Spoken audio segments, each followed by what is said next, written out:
रशीद खान जी हैं और हम इनसे चुनावी चर्चा करते हैं कि आने वाले चुनाव कुछ ही दिनों में उपचुनाव है, तो उनके बारे में विकास पर चर्चा करते हैं।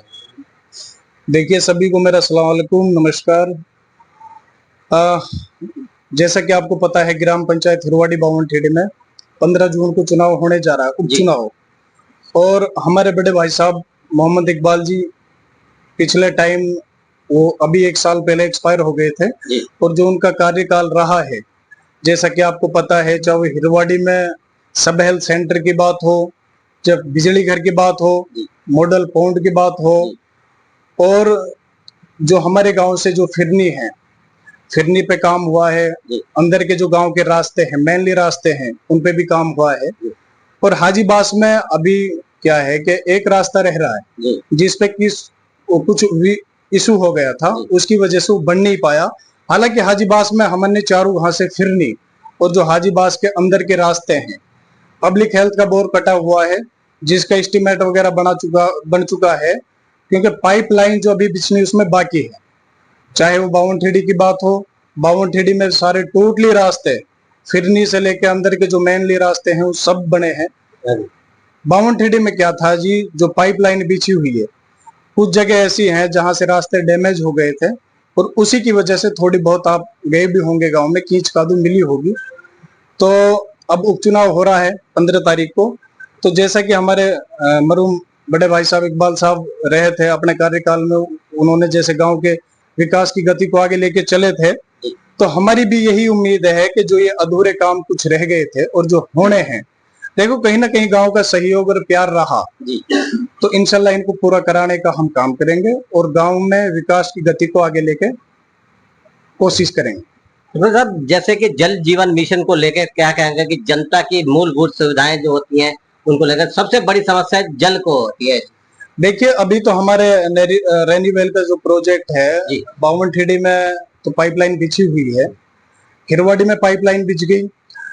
असल में अभी तो हमारे पर्सनली जो बोर गांव में हुए पड़े हैं लोग बाग, अभी तो उसी को रेनीवेल को इतना यूजली ले नहीं रहे पानी को। जो पर्सनली बोर हैं उनसे यूज बिल्कुल उनका जो चल रहा है। बाकी ये है, हाजीबास में थोड़ी किल्लत है पानी की, और पब्लिक हेल्थ का बोर तो वो कटा हुआ है। बस ये है कि उसका एस्टीमेट जो वगैरह है पाइपलाइन का, जो भी उसकी है, अभी टेंडर होना बाकी है। टेंडर होते ही उस पर भी जल्द से जल्द पाइपलाइन बिछ जाएगी। अच्छा, जैसे गरीब तबके के लोग होते हैं, उन जैसे बीपीएल योग्य हैं, जिनके नरेगा में काम, तो यहाँ पे अपने यहाँ चलता है ग्राम पंचायत में या नहीं? गरीबों का सहारा होता है? नहीं, बिल्कुल नरेगा हमारे चली है, और ऐसा नहीं है, लोगों ने काम भी किया है, ठीक है। और बीपीएल परिवार के जो तबके के लोग हैं, वो चाहे हिरवाड़ी, चाहे बावनखेड़ी, हाजीबास, सबने काम किया है, और उनकी जो भी नरेगा की जो भी जैसा भी रहा है वो अच्छा रहा है। अच्छा, कई ग्राम पंचायतों में ऐसे भी मुद्दे सामने आते हैं कि जो बीपीएल योग्य हैं जी, उनका तो एपीएल बना हुआ है, और जिनके 5 से 7 बीघे 2 बीघे ट्रैक्टर है, उनका बीपीएल बना हुआ है। इसको लेकर इस विषय में मेरी बात हुई थी, एडीसी ऑफिस में मेरी बात हुई थी, और अभी लगभग 1000 के प्लस हमारे जो हिरवाड़ी, बावनखेड़ी, हाजीबास के राशन कार्ड कट चुके हैं। और खुद ही मेरी एडीसी साहब की उससे बात हुई थी, उन्होंने कहा था, सरपंच साहब, ये टोटली जितने भी राशन कार्ड हैं सारे कटेंगे एक बार। दोबारा से राशन कार्ड फैमिली के आईडी के अकॉर्डिंग उसी तरीके से अप्लाई होंगे, जो एक्चुअल में जो उस लायक है तो उसी के ही बनेंगे।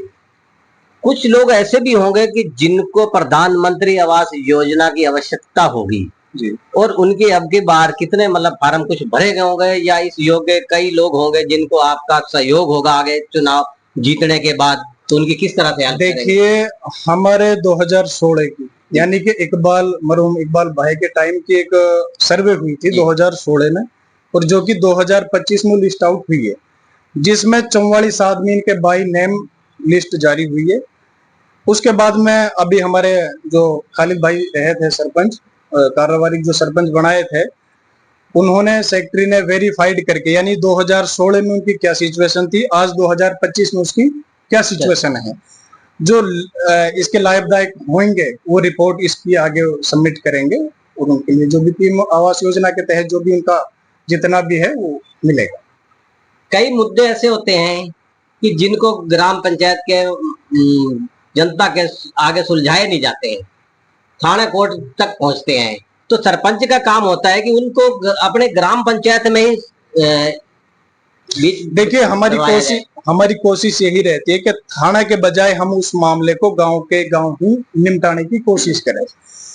क्या है कि जी कहते हैं ना 2-4% ऐसा होता है कि जब बिरादरी लेवल से उस चीज को नहीं मतलब हो पाता है तो मजबूरन थाना में भी कई बार जाना पड़ता है, तो बिरादरी लेवल पे नहीं होता तो थाना में भी हमारी यही कोशिश रहती है कि बिरादरी लेवल से ही वो मामला निपटे जी।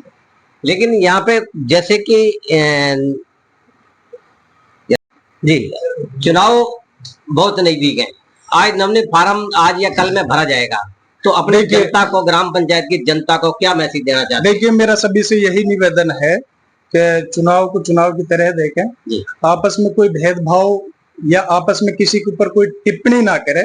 सभी से मेरी हाथ जोड़ के यही विनती है कि आप संपूर्ण तरीके से इस चुनाव को मतदाताओं को करें और जो भी है अपना एक भाईचारा जो हमारा पहला रहा था और आज भी है और आगे भी उसको बनाने की पूरी अपने मन के अंदर वो चीजें रखें, मतलब विवादित ना बनाए। ना बिल्कुल, यहाँ पे जिसका मन आए वो तो हाँ बिल्कुल। देखो विवादित आपस में भेदभाव और मनमुटाव आपस में किसी के ऊपर कोई टिप्पणी ना करें, जैसे जहां जिसका मन है वो आप वहां पे अपना